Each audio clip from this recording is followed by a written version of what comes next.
Hello, my name is Steve Adolph, and welcome to Don't Pave the Swamp for Consistency. About 50 years ago, Ludwig Fleck developed the idea of the thought collective, which captures the concept that a group of people will see and comprehend their world. The way they see and comprehend it is influenced by their environment. And that aptly describes what I see when I arrive at most software development organizations. You will see many teams, some call them islands of agility, where each has their own ad hoc method that they're using to develop software. They have a different tool from the other teams or some variation of that tool. They refer to concepts using different terminology from the other teams.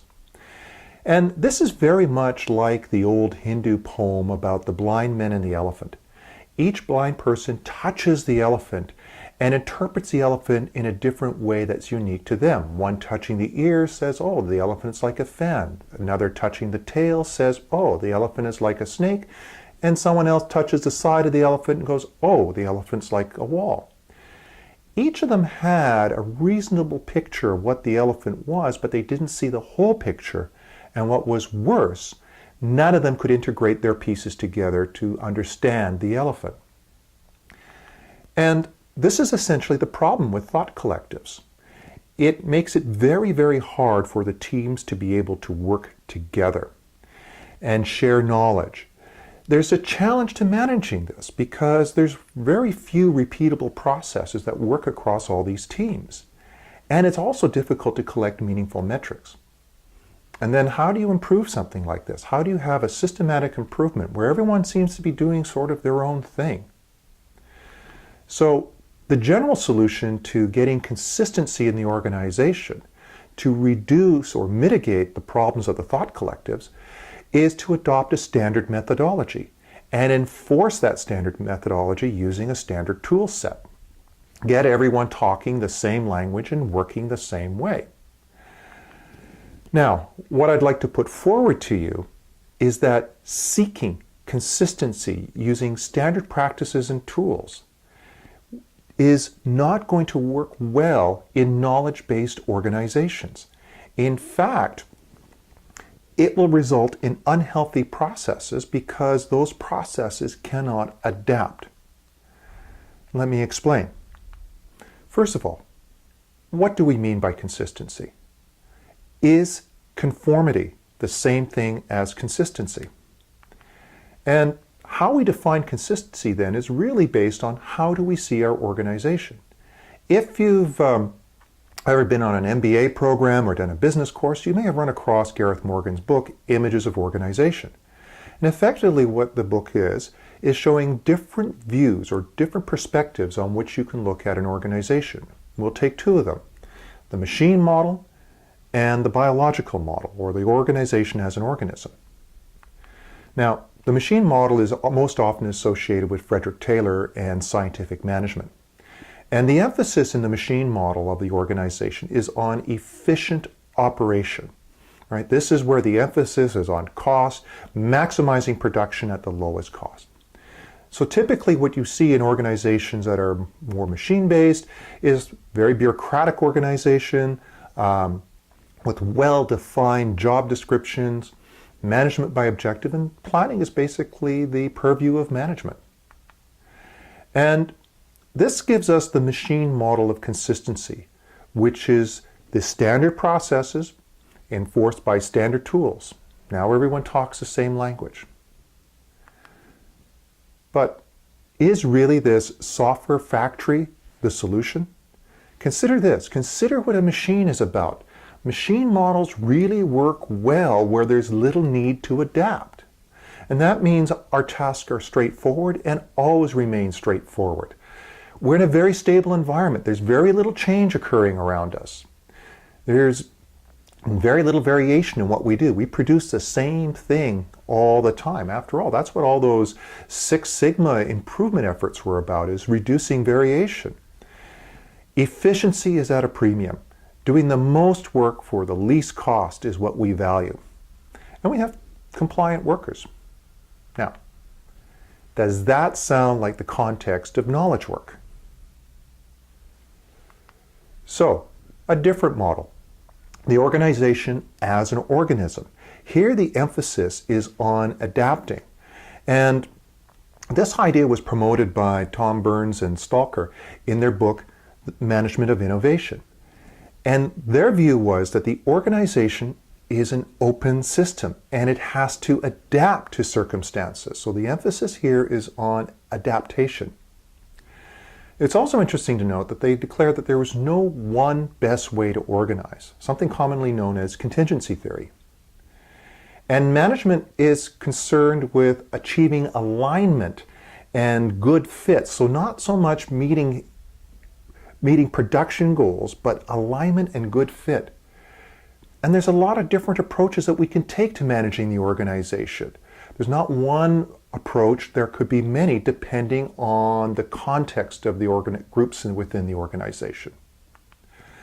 And so here we're viewing the organization not as standard tools and processes, but more as organisms exchanging resources with one another, facilitating the exchange of resources between different groups in the organization. And what I want to ask is, are biological models perhaps a better metaphor for the challenges of software development?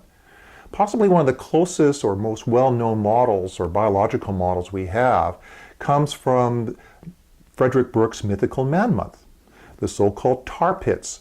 And he modeled or used the tar pit as a metaphor for software development projects. And it was effectively the idea that the great creatures, our great projects, would get caught up in the tar and dragged to their doom.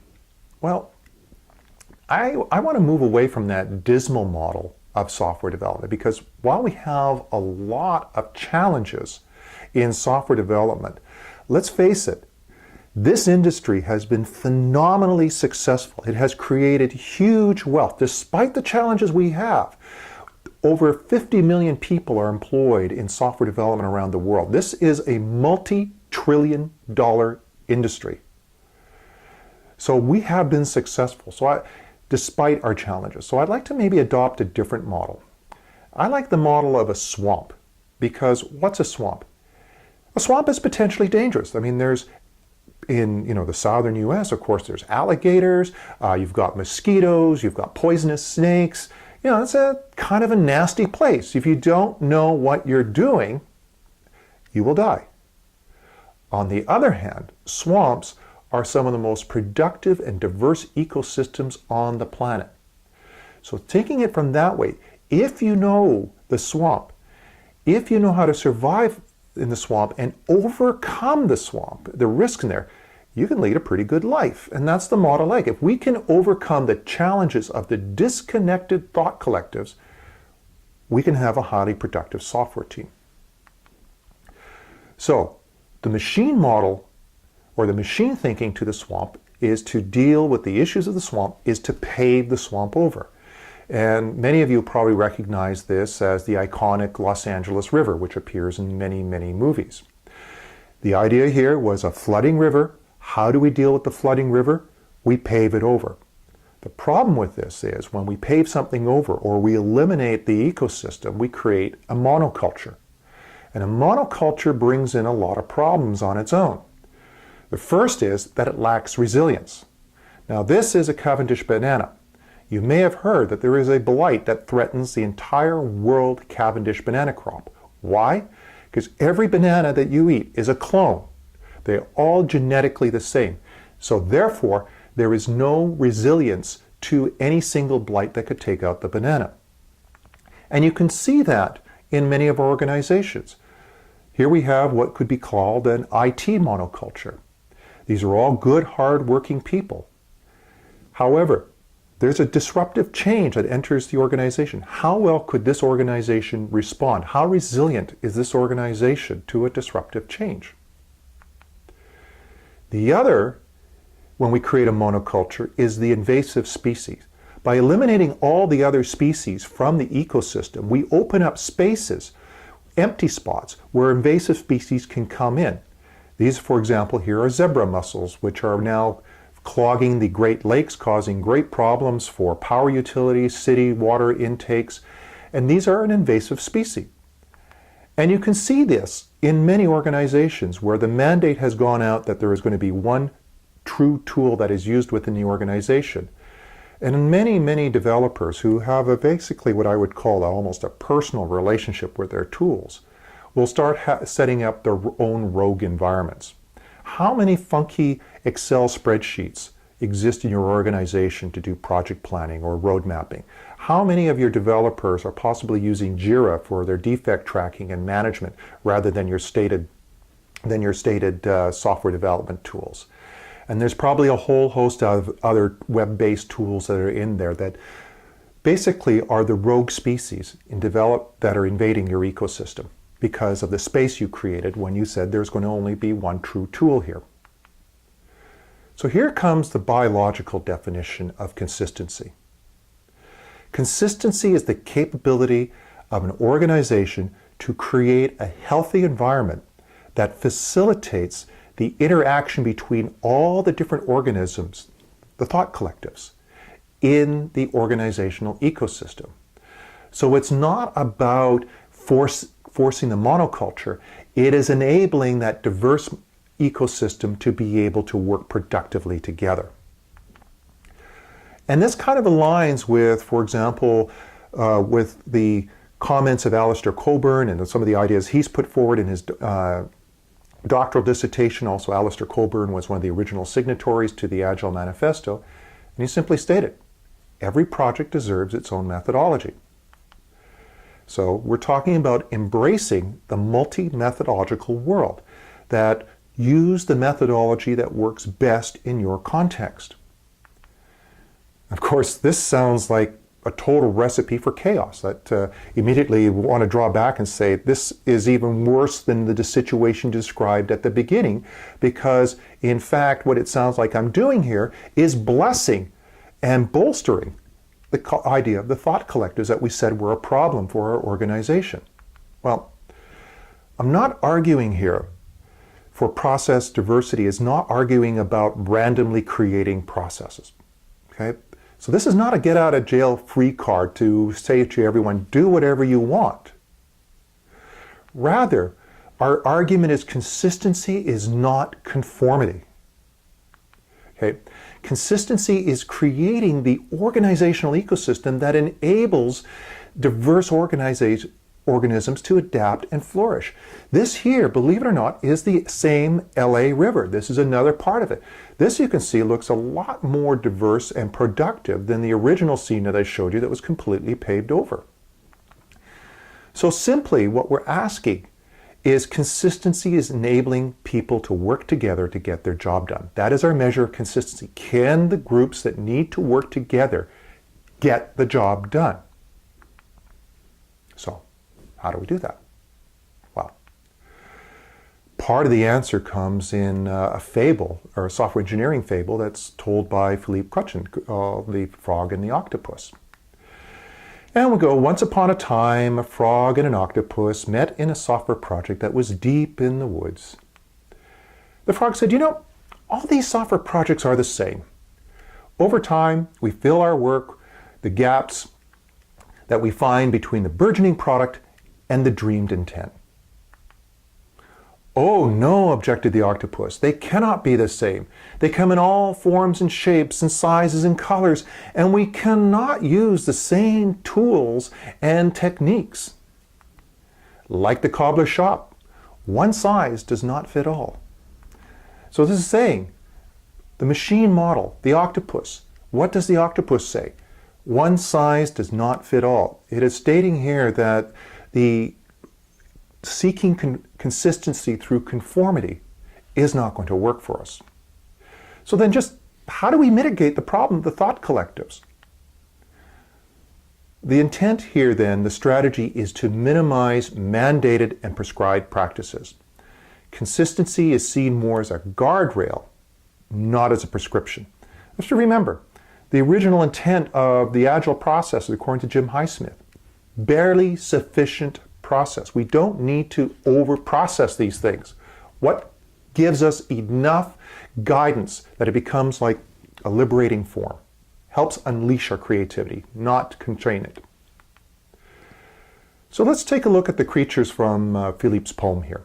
The frog, who claims that there are common attributes of software development. Well, there are. There are common ways that we develop software. There are well-known methodologies.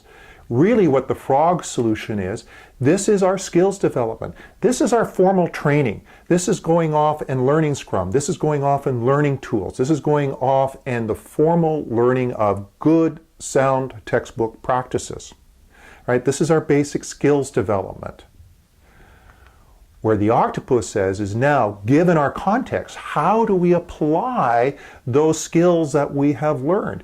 Given the size of our project, the type of system, the governance, all the architecture, all of these different factors, how do we apply those skills that we've learned?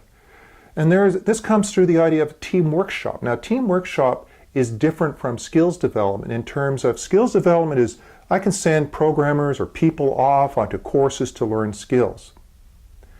The team workshop is where we're collectively learning skills and then saying, how do we apply our skills to the context that we're working in? For this project, how do we manage it? This is coaching. This is mentoring. This is leveraging experience. And this is also understanding common patterns. Not prescribed practices, but understanding the common patterns in our software development. And then finally, something we need to consider are the people. Ultimately, people are the largest determinant to success. How people work together often completely swamps out all other success factors on a project. They are simply not mere animators. Unfortunately, a lot of methodologies look at people as being a mere animator of a mechanistic project. People are an essential part of the process themselves. And so what we also have to look at here is what I sometimes coin as the newt. The social roles and the social processes that we have to cultivate in our organization to connect those thought collectives. Who reaches out to the other thought collective? How do we negotiate? How do we reconcile our different perspectives about the project we are working on? How do those different views of the element, how do we talk to our colleagues and integrate our different views? This is what's coming up here through our informal communications, reaching out, and even our formal communications. The process of connecting the thought collectives. So, we don't necessarily enable diversity by forcing everyone to use the same tool. We enable the diversity by connecting the tools together. This way, rather than having conformity, we have consistency. How do the tools exchange? What information do we need to have beyond our teams to share and be able to govern our projects and programs? So, the diverse software ecosystem is groups where we can work locally in a manner that best suits our context. And yet the ecosystem around us enables us to share ideas, work together, and reconcile our different perspectives on the program that we're working on. Because without variety, there's no chance to improve. And I think this quote here from former US President John F. Kennedy is so apt. Conformity is the jailer of freedom and the enemy of growth. If everyone in your organization is doing the same thing, the same way, complying with the methodology, where's the opportunity to improve? How does one team learn from another? How does one team go, that's really interesting. I want to try that on our team and see if it works in our context. The whole argument for the biological form of organization and for our frog, octopus, and newt model is that machines can't adapt. Software development is a fast-moving, highly changeable, disruptive industry. The skill we have to develop as organizations is our ability to adapt. Organizations that fossilize their processes, even agile processes, are destined to become fossils themselves. So, here is your policy choice. The monoculture or the diverse ecosystem. What best suits your organization?